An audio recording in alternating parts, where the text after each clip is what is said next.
Et salut tout le monde, donc aujourd'hui on se retrouve pour une course assez spéciale pour moi. Ça fait longtemps que j'attends ce moment et j'ai enfin eu l'autorisation du coach pour participer à mon premier trail long. Un trail qui intervient, comme vous savez, après mon stage dans notre montagne et mes 10 semaines d'entraînement à plus de 100 km chaque semaine. Donc on s'est dit ça y est, c'est le moment de faire cette première expérience sur un 54 km en Corrèze dans la ville d'Argentat exactement. Au programme, plus de 5 heures d'effort, des singles créés pour l'occasion, des rivières à traverser et des chemins très techniques dans la boue. L'objectif, comme d'habitude, sera de remporter la course et de franchir un palier. Vous savez quoi, je vais tout vous raconter comme d'habitude dans cette vidéo. Allez, c'est parti!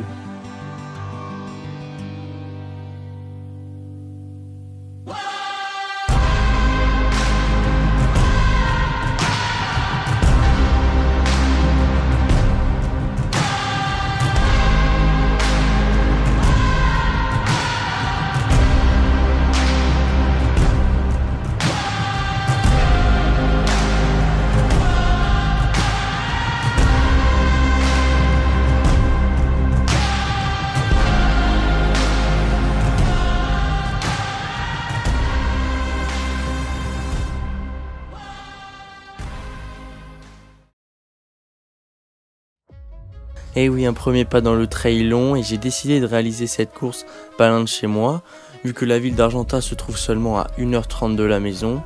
Après, ce qui change de d'habitude, c'est que le départ des trails longs se font beaucoup plus tôt que les trails que je fais jusqu'à présent. On décide donc d'y aller la veille pour récupérer le dossard pour s'avancer sur le lendemain.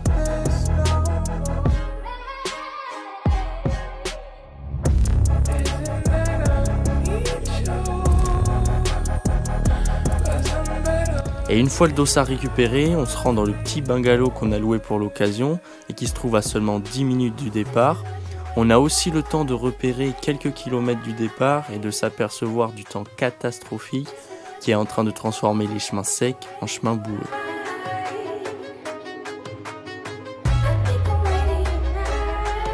Et la particularité de cette course sur ce 54 km, c'est que la ville de départ n'est pas la même que la ville d'arrivée.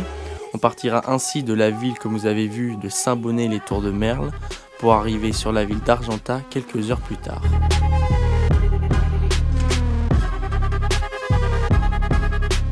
Et durant ces quelques heures de course, on devra faire autour de 56 km plus tôt et franchir un petit peu plus de 2500 mètres de dénivelé positif.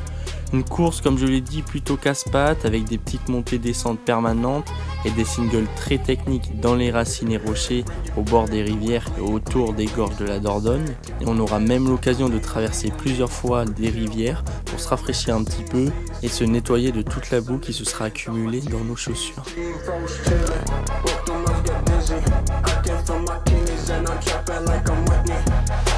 Il faut quand même savoir que je vais un peu dans l'inconnu lors de cette course car la distance la plus longue que j'ai fait jusqu'à présent était de seulement 36 km.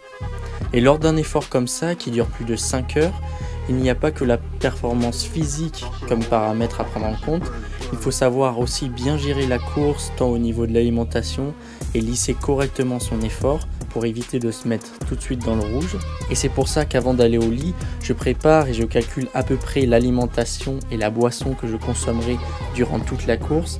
Et je repère aussi sur la carte les 6 points de ravito pour que mes parents sachent où me porter assistance lors de la course. Et à noter que sur ces 6 points de ravito, ils n'auront le droit de m'aider que sur 2, sur les ravitaux appelés solides, les 4 autres étant juste des points d'eau. Et une fois tout ça préparé et organisé, mon premier trail long peut enfin commencer. Et bonjour à toutes et à tous, et oui, vous m'avez reconnu, c'est bien moi, Kylian Mbappé, et même Kix pour les intimes. Bienvenue dans ce magnifique décor de la Haute-Corrèze pour cette 8e édition du fameux X-Trail Dordogne-Corrèze. Je suis heureux de présenter le départ de l'épreuve phare de cette édition dans mon petit village de vacances. Comme chaque année, on se retrouve dans cette petite commune qui compte seulement 22 habitants et qui constituera le départ de ce grand trail des Tours. Et cette édition sera marquée par la présence de notre champion Valentin Joachim que vous voyez ici à l'écran. On va enfin voir ce qu'il vaut sur du long celui-là. Donc installez-vous confortablement, sortez les pop-corn, assurez-vous que rien ne peut vous déranger. Vous allez assister à une super course autour des magnifiques joyaux de la région de la Sainte-Crie et son magnifique patrimoine. Est-ce que vous êtes prêts? C'est parti.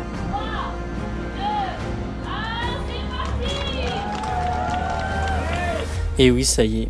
Maintenant que le décor est posé, on s'élance maintenant pour ces 56 km avec au départ quand même près de 600 personnes.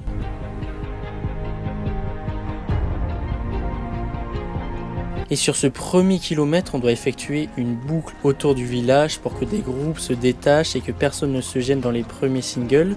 Mais comme vous voyez, on est obligé de rester derrière les deux cavaliers qui nous ouvrent la route, ce qui régule en quelque sorte notre allure et qui empêche aussi quiconque de partir comme un fou, ce qui est donc plutôt une bonne chose.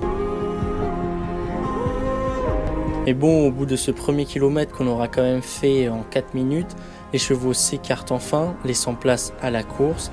Et on se retrouve tout de suite avec un petit groupe à l'avant de 4 coureurs et je décide de prendre tout de suite les devants dès le début pour imposer mon rythme.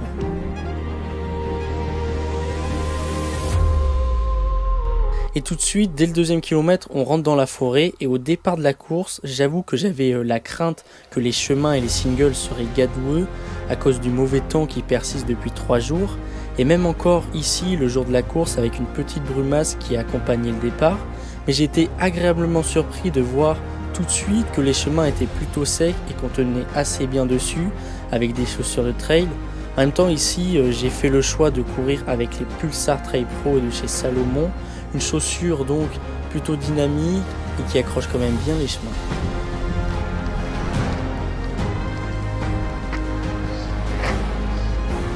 Et on continue comme ça notre effort et au bout ici dans ce petit village au 7e kilomètre de la course, comme vous voyez ce n'est plus moi qui mène la danse et on est toujours un groupe de 4 coureurs même si 2 d'entre eux sont déjà un peu sur la corde et à ce moment là j'avoue que je me sens vraiment bien et je sens tout de suite que cette journée va être plutôt bonne. Deuxième fois. Quoi? T'as fait une facile de balisage. Ça fait perdre 2 fois. C'est pas fini, vous commencez que.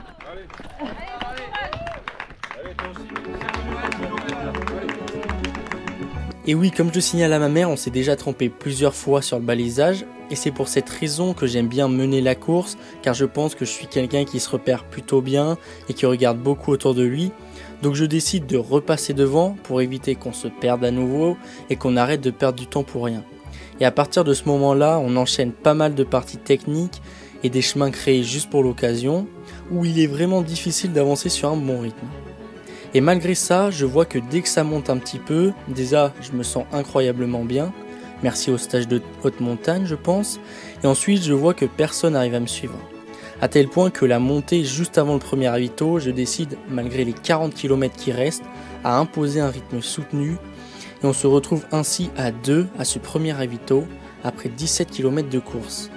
Ravito qui se fera au magnifique Tour de Merle.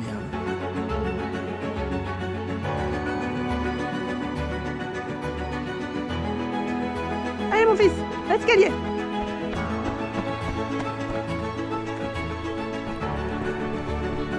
Et comme vous voyez, on a la chance grâce aux organisateurs et le privilège de devoir monter et descendre quelques escaliers pour faire le tour de ce magnifique patrimoine avant d'arriver au ravito où mes parents m'attendent pour pouvoir changer les flasques d'eau et me donner les barres et pâtes de fruits dont j'aurai besoin pour la suite. Et pour ce premier ravito, j'ai quelques secondes d'avance sur le deuxième, donc j'ai le temps de prendre un peu mon temps, sachant que c'est la première fois pour moi que j'effectue un ravitaillement comme celui-ci, où je prends le temps de m'arrêter, et je gère plutôt bien mon affaire car en moins d'1 minute je peux déjà repartir, en même temps que le deuxième qui lui ne s'est pratiquement pas arrêté. Et on poursuit ainsi notre effort à 2, mais comme je le sentais, celui avec moi subit sûrement le contre-coup du début de la course, et le long de la rivière, dans les parties très techniques, juste après le ravito, je me retrouve tout seul pour une aventure en solitaire. Plus qu'à savoir si je pourrais tenir les 35 km restants, sachant que la deuxième partie est plus dure que la première.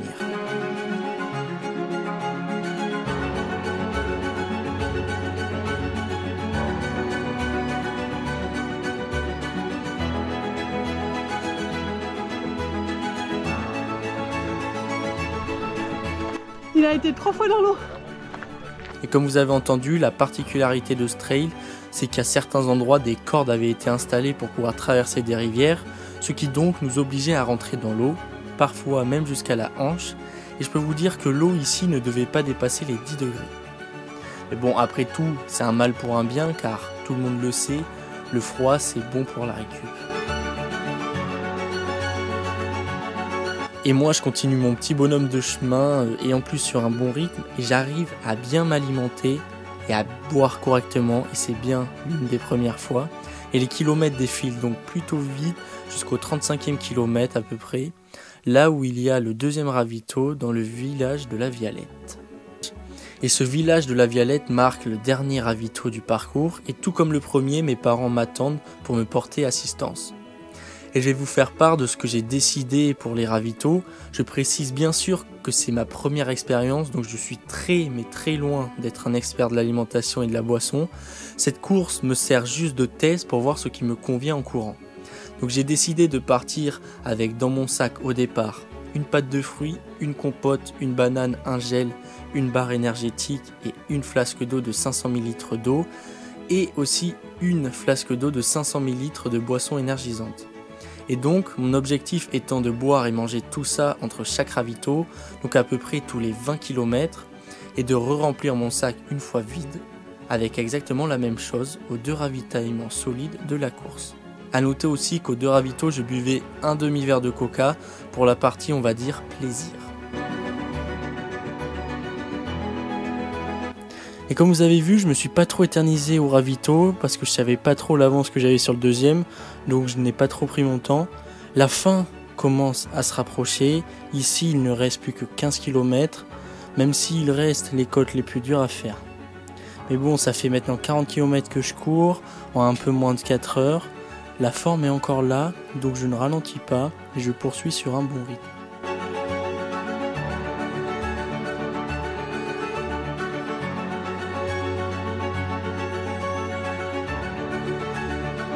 Et à 10 km de l'arrivée, on arrive sur la partie qu'on peut appeler insolite de la course, car il faut qu'on traverse la Dordogne, qui est plutôt une rivière large à cet endroit.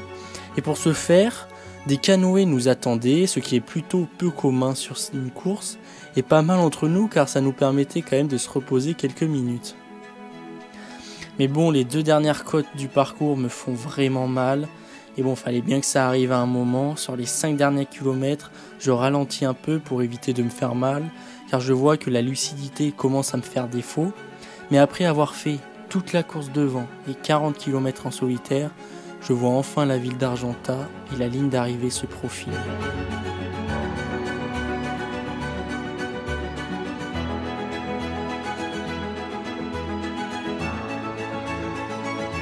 La victoire sur cette première expérience sur du trail long se profile et je demande à ma mère si elle sait où sont ceux derrière moi pour que je profite de ce dernier tour de piste. Elle m'annonce, tenez-vous bien, une avance de 45 minutes sur le deuxième et je me rends compte que j'ai fait une sacrée course de 1 et que la victoire ne peut maintenant plus m'échapper. Et je profite donc de ces derniers mètres jusqu'à la ligne d'arrivée après être parti il y a maintenant 5h25 et effectué pas moins de 56 km. Il a gagné 53 km. Allez, fais-moi sonner cette cloche là. Sa famille, son papa particulier qui ont assuré l'assistance. C'est monsieur Valentin. Joachim la cloche, Valentin.